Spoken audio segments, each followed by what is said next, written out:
check this out. After 20 years as a physician's assistant, 2 rounds of burnout. Anyone know about burnout? She cut back to part-time and turned into a burnout coach. She's a podcaster and a writer focusing on using life coaching tools to overcome the burnout that she's experienced, especially in the healthcare sector. When she's not doing all that, she's practicing yoga. She's traveling off the beaten path and cooking something her kids refuse to eat. We also know about that. Hope became an Oprah devotee at age 11. You get a gift, you get a gift, and has been obsessed with self-help ever since. She's into fitness and health, but loves to splurge by grabbing a peanut butter bacon burger at Clocked while sipping on Chardonnay in front of a movie at Cine. You want to go on a date? Hope loves being part of the Rise and Shine group, and she never feels intimidated about that group, trying new things, because everyone has a supportive growth mindset in Amy Whipple's group. Hope's Strength Finder results showed her number 1 strength as being a futuristic, i.e. dreamer. Today she's going to teach you a few tricks to turn your dreams into wildly improbable goals into reality. Get ready to dream big, y'all. Hope Cook. Thank you. All right, y'all, this notebook was my journal in middle school. And I wrote everything in it, literally everything. And on this page, I have very important goals. And I wrote out that I wanted to accomplish certain things by high school.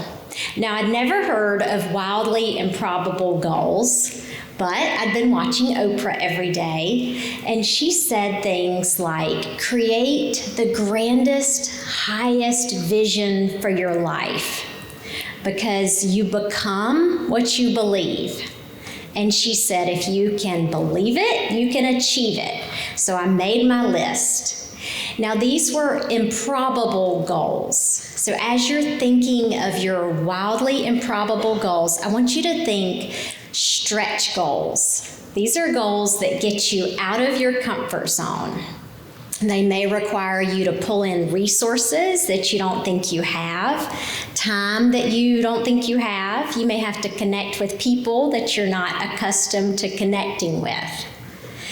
So I wrote out, I want to make cheerleading. Now this was improbable because I'd tried out 2 years in a row, same group of girls, and I had not made it.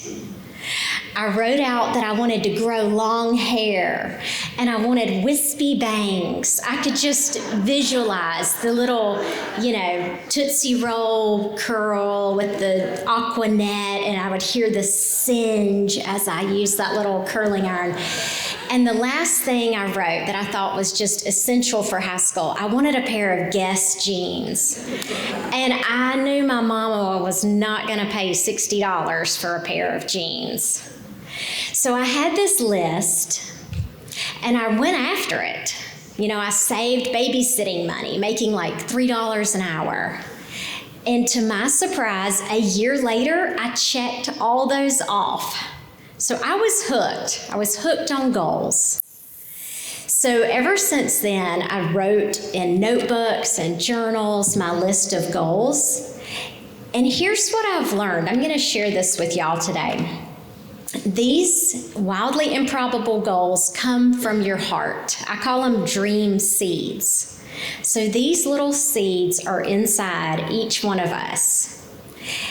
And here's what I think. I think these are whispers from your soul. So each person has their own dream seeds. And these are unique to you. So you are meant to carry out certain things while you're here on earth. No 2 people are alike. There are 420 billion different DNA combinations. Even identical twins don't have the same fingerprint. So if you don't carry out those dream seeds that are in your heart, who will? Just like Amy said, if not her, then who? So I want you to think during today and as you go through this month, like, what is whispering to me? What is whispering to me like a shadow that's been stalking me over the years? We all have those things. They may not make sense. They may be a stepping stone to something else. I'll share a story about my husband. He came home a few months ago and he'd met an art professor at UGA, and he'd been invited to see his studio. My husband works in forestry. He has no artistic ability.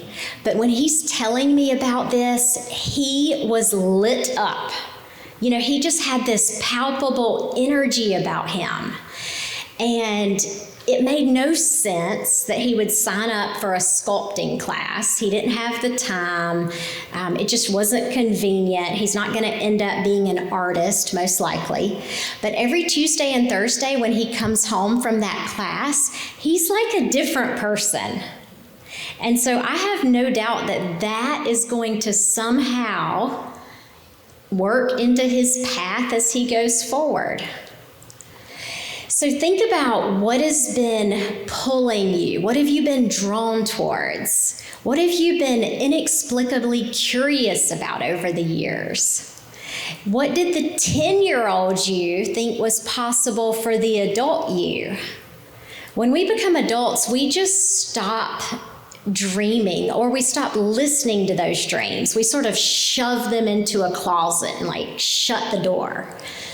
So think about what the 10-year-old you thought was possible. Mark Twain says that 20 years from now, we will be more disappointed by the things we didn't do than by the things we did do. And I do think that's true.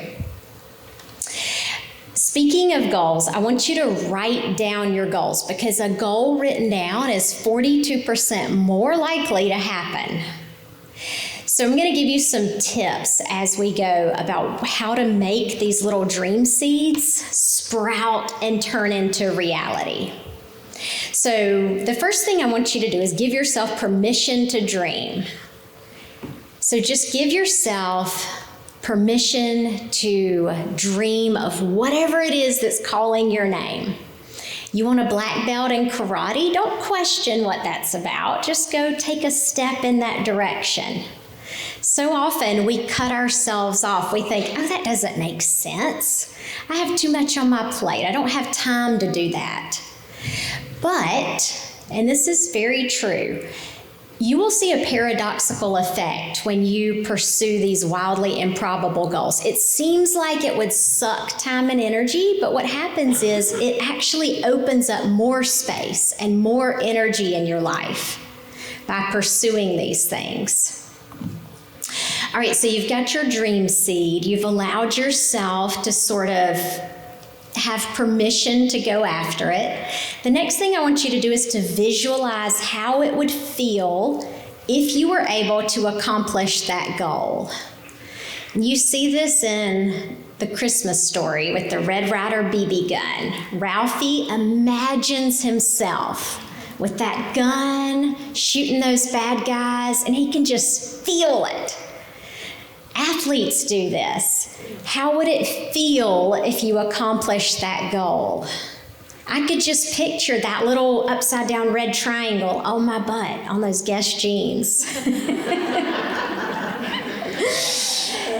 The next thing you want to do if you're planting a seed is to clear out the area. So what do you need to get rid of? One of the things is going to be your limiting beliefs.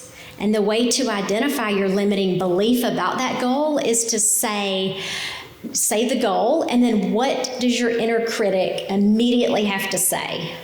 So let's say you think, I want to move to Paris for a year. And your inner critic says, Paris?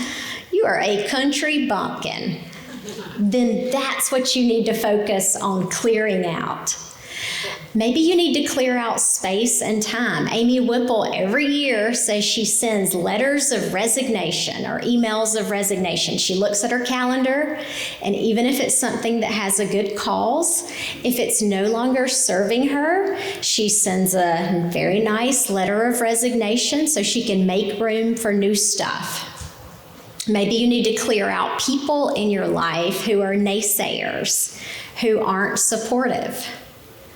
The next thing you're going to do with your dream seed is, what do you need to add? What do you need to fertilize that seed with? So maybe it's a group of women who are going to hold you accountable, and they also have goals, like the Rise and Shine group. Maybe you need to add time.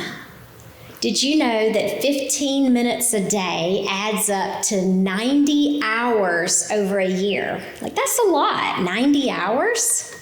Glennon Doyle wrote all her books before her kids got up in the morning. She called it crack writing because she just found these little cracks of time. Maybe you need to add in beliefs about what you're capable of doing. The next thing you're going to do is start planting. Now, you don't plant seeds in the summer when it's nice and sunny and you're ready to eat fresh tomatoes. So this is important. You have to start before you feel ready. You're never going to feel ready. You're always going to be scared. So you start before you are ready. And then you're going to break it down into tiny little chunks. So try to think of steps that take 30 minutes or less. You wouldn't write down, I'm going to build a website. You might write down, I'm going to research domain names. So little tiny steps. And then maybe you think, who are 10 people who know people who could help me? And then the last thing you're going to do is, when the plants start coming up, your goals start coming to fruition, you're going to pay attention to the energy that you give that goal. So I'm working on a book right now with MJ. And if somebody asks me about it, think about the two ways I could answer. It's probably going to be a piece of crap. I don't even know if I'll finish it. Or I may say, I am writing every day. I'm going to publish this book. So which one do you think has the better energy? Which one is more likely to come to fruition? Right? All right, so think about what has been whispering to you over the years. What are your dream seeds that are begging to be sprouted? Wayne Gretzky, the famous basketball coach, said, you are going to miss 100% of the shots that you don't take. And that is true. So did I become a professional cheerleader? No. But I am a life coach and I help burned out PAs, so I'm just saying. I also grew long hair, so there's that. But think about today and this month, what are you going to do with your dream seeds? And I can promise, as soon as you start naming those goals, watering them, fertilizing them, the stars will align, people will appear who can help you, and you will be so surprised a year, 5 years from now. So go forth, listen to those dream seeds. Thank you.